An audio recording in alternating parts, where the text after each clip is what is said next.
वक्फ संशोधन बिल सरकार ने अपने सहयोगियों के बलबूते पर पास करा लिया, लेकिन जिस राजनीतिक दल पर सबसे ज्यादा दबाव था वो थी जेडीयू।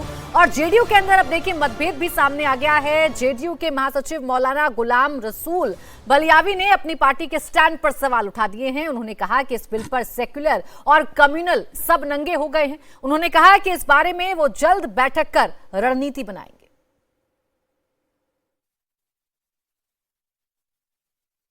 कल रात पार्लियामेंट में सब के सब नंगे हो गए और ये वाज़ेह हो गया कि अब कॉमनल और सेकुलर और कॉमनल दोनों में कोई फर्क नहीं है।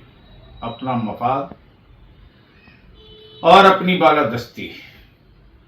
इस वक्त अदालत और एक्सीडेंट के बाद बहुत हिम्मत करके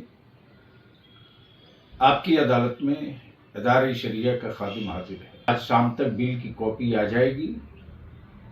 सुप्रीम कोर्ट में जो इदारे शरिया का लीगल सेल है, हाई कोर्ट जहां जहां हैं, उन सारे अदालतों में जो लीगल सेल है अदारे शरिया का, फिर दानिश्वरों का, उलमाए ज़वील एहतराम का, खानकाहों के सज्जादागान की एक मीटिंग बहुत जल्द होगी। ये गुलाम रसूल बलियावी हैं, एमएलसी हैं दरअसल ये जेडीयू के बिहार के।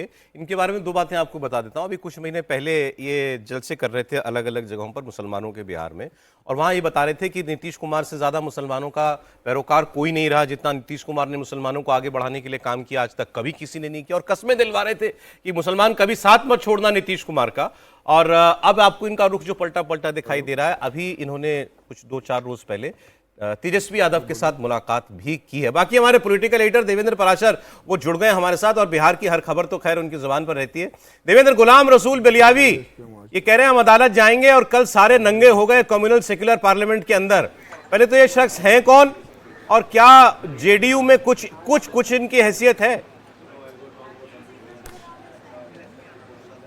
और देखिए, इस रूप में सौरभ हमेशा हैसियत रहती है कि ये अपने बयानों को लेकर चर्चा में रहते हैं, और ये बयान हमेशा पहले इनके टारगेटेड रहते थे बीजेपी के लिहाज से। और कई बार ऐसा होता है कि जब गठबंधन में सहयोगी दल के तौर पर बीजेपी जेडीयू गठबंधन की सरकार थी या अभी है या पहले भी जब थी, तो उन दरमियान भी जब कोई वैसा इशू आता था जैसे नरेंद्र मोदी को लेकर कोई बात होती थी या इस तरह कोई इशू आता था, तो बहुत खुलकर अपने बयानबाजी करते रहे हैं और एक जेडीयू के प्रमुख चेहरे के तौर पर देखे जाते रहे हैं। हालांकि जनाधार के लिहाज से बात करें तो बहुत बड़ी ताकत नहीं है, बल्कि मीडिया में सुर्खियों बटोरने के लिहाज से वो एक प्रभावी नाम है, और बिहार की राजनीति के लिहाज से हालांकि मूलतः वो बिहार के नहीं है। तो कुल मिलाकर एक मुझे लगता है कि वो अपनी अगली पोजीशनिंग कर रहे हैं कि आरजेडी के साथ जाना शायद उनको ज़्यादा मुफीद होगा बनिस्बत इन परिस्थितियों में जेडीयू के साथ। हालांकि बड़ा दिलचस्प है, कल आपने देखा होगा कि बिहार के नेता जो कि कैबिनेट मंत्री भी हैं राजीव रंजन और ललन सिंह, उन्होंने किस प्रकार से लालू यादव के बयान का हवाला दिया। और फिर गृह मंत्री अमित शाह ने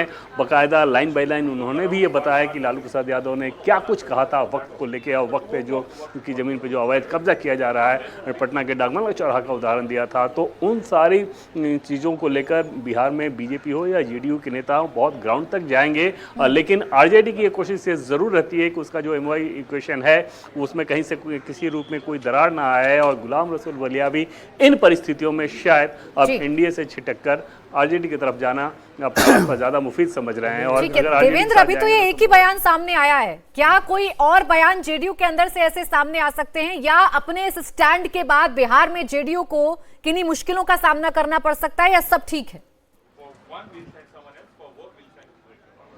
और थोड़ा सा अनकंफर्टेबल सिचुएशन ज़रूर रहेगा जेडीयू के लिहाज से। जेडीयू के लिए ये कोई आदर्श स्थिति नहीं थी कि वक्त को लेकर कोई बिल पास कराया जाए। जैसे जेडीयू के लिए आइडियल सिचुएशन होता कि इस तरह के बिल को लेकर ही ना आया जाए, लेकिन क्योंकि बीजेपी की केंद्र वाली सरकार वो एकदम से मुतमईन थे कि इसमें सुधार ज़रूरी है और पॉलिटिकल कंपल्सन के तहत इसको किनारे नहीं किया जा सकता, तो ऐसे में जेडीयू जो कुछ कर सकती थी, जैसे रीच आउट करना बिहार में उन मुस्लिम लोगों से एक सलाह लेना कि क्या कुछ इसको सुधार करने के लिए या थोड़ा कैसे इसको लचीला बनाया जाए, कैसे आप लोगों के हिसाब से इसमें कौन सी बातें रखी जाए, उन सारी बातों को ज्वाइंट पार्लियामेंट्री कमेटी में जेडीयू के सांसद ने रखा भी।